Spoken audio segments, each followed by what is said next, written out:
Good morning to all. I am Dr. Prabhakar Shukla. My YouTube channel name is Dr. Prabhakar Shukla Mathematics Classes. Today we discuss very important theorems of algebraic laws of multiplication. इसमें दो theorem हम लोगों को पढ़ना है, एक associative law पढ़ना है, एक डिस्ट्रीब्यूटिव लॉ के बारे में पढ़ना है। तो हम पहले आज एसोसिएटिव लॉ की चर्चा करेंगे, फिर अगले वीडियो में डिस्ट्रीब्यूटिव लॉ, दोनों अलग अलग चीजें, फिर उसकी हम लोग चर्चा करेंगे। तो जैसा कि हम लोग जान रहे हैं कि इसका बेसिक कॉन्सेप्ट हम लोग क्लास 12th के में पढ़ चुके हैं। हमारे वीडियो आप प्लेलिस्ट देखेंगे तो मैट्रिसेस क्लास 12th में basic concepts of algebra of matrices के बारे में हम दे चुके हैं। जो वहाँ से भिन्न है उसको यहाँ पे हम बता रहे हैं ऑनर्स में। इसे आप देख के पीछे और इसको दोनों को देख के समझ सकते हैं। दोनों को एक साथ अलग अलग देना कोई अति नहीं बनता है, इसलिए हमने वहाँ दे दिया है, फिर इसी को दे रहे हैं। तो सबसे पहले मेरे channel doctor Prabhakar Shukla mathematics classes को सब्सक्राइब करें, लाइक करें, शेयर करें और अपना कमेंट्स और सुझाव भी अवश्य दें। ये VBI क्वेश्चन है, निश्चित पूछा जाता है। क्वेश्चन क्या कहता है? If A and B are conformal for the product AB। Conformal for the product AB कहने का मतलब पहले मैट्रिक्स का कॉलम दूसरे मैट्रिक्स के रो के बराबर होना चाहिए। A का कॉलम B के रो के बराबर होना चाहिए। And B and C are conformal for the product BC। तो और B और C किसके लिए है? प्रोडक्ट BC के लिए है। कहने का तात्पर्य B का जो कॉलम होगा वह C के रो के बराबर होना चाहिए। Then prove that AB into C बराबर A into BC। This law is called the associative law for multiplication. अब मैट्रिक्स में अब देखिए कैसे प्रूफ करते हैं। प्रूफ में मान लेते हैं क्या, let A equal to Aij M by N matrix, B equal to Bij N by P matrix and C equal to Cij P by Q matrices. मान लिया यह मेरा दिया गया हुआ है।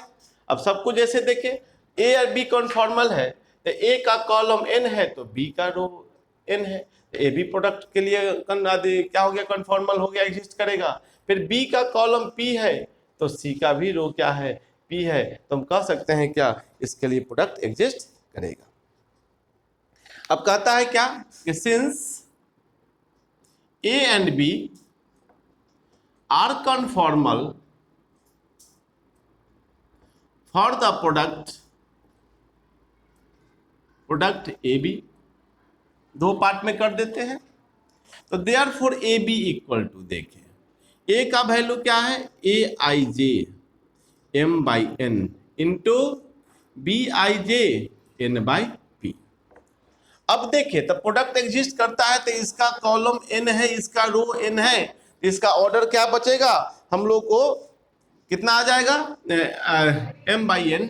इसको हम लिख सकते हैं क्या, sigma Aik into Bkj J equal to 1 to n। मतलब कि कैरी जो करेगा उसको हमने लिखा।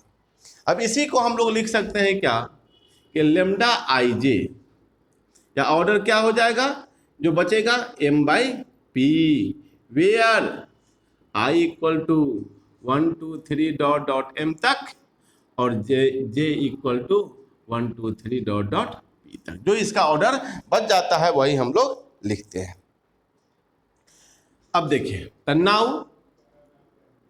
Now A B is of order M by P and C is of order क्या है? P by Q। तो therefore A B and C are conformal for the product किसके लिए? AB into C। क्योंकि AB का order हमने क्या लिखा? M by P और C का ऑर्डर P by Q। तो ये दोनों का, इसका कॉलम इसका रो बराबर है, इसलिए यह एग्जिस्ट करेगा। तो करेगा तो क्या लिखेंगे? तो AB इंटू C बराबर lambda Ij M by P है इंटू सी आई जे या पी बाई कितना हो जाएगा, क्यू हो जाएगा। तो इसी को हम लोग फिर देखें, पी पी बराबर है तो वहाँ के लिए थे तो यहाँ एल ले लेते हैं, sigma L equal to 1 to P lambda I into P, यहाँ हो जाएगा सी पी जे।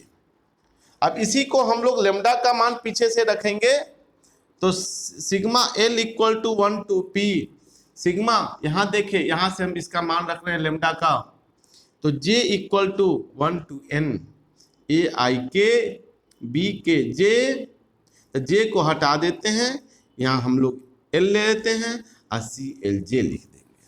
अब देखिए इसका कॉलम इसका रो, इसका कॉलम इसका रो बराबर हो गया, तो इसको हम लोग लिख सकते हैं क्या, वेयर आई इक्वल टू 1 2 3, या किसका ऑर्डर बनेगा, एम बाई क्यू का, एम तक, and Q equal to sorry J equal to 1 2 3 dot dot.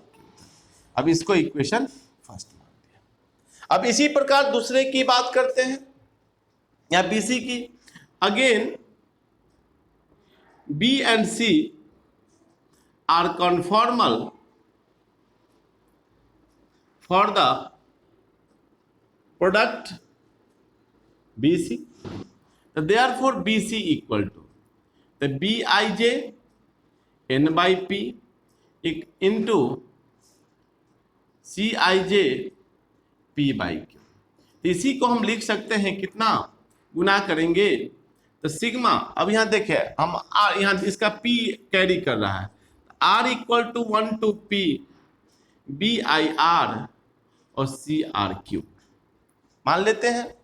इसी को हम लोग डेल्टा ऑफ आई जे या किसका ऑर्डर हो जाएगा, n by Q, where I equal to 1 2 3 से लेके n तक एंड j इक्वल टू 1 2 3 से लेके q तक।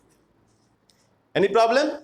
अब देखिए BC को फिर A के साथ, now A is m by n matrix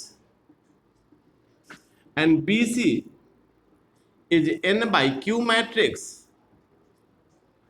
therefore A and BC are conformal for the product, किसके लिए, A into BC प्रोडक्ट हो जाएगा, तो therefore A into BC, तो A का value Aij m by n, इसका मान delta I J N by Q.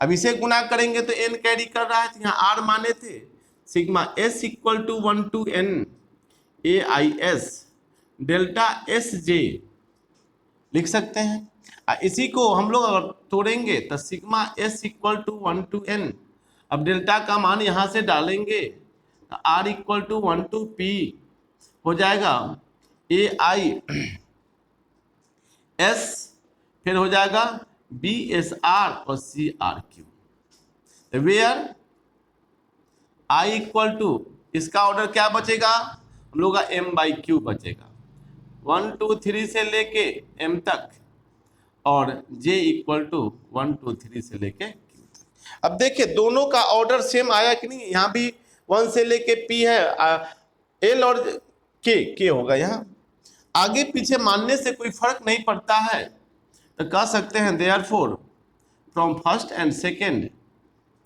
A B into C equal to A into B C. यही मेरा एसोसिएटिव लॉ हुआ।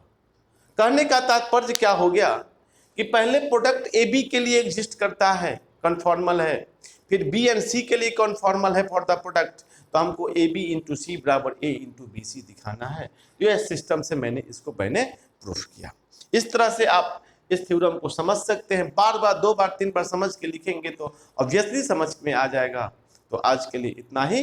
मेरे channel doctor Prabhakar Shukla mathematics classes को subscribe करें, लाइक करें, शेयर करें और अपना कमेंट्स और सुझाव भी अवश्य दें। आज के लिए इतना ही, धन्यवाद।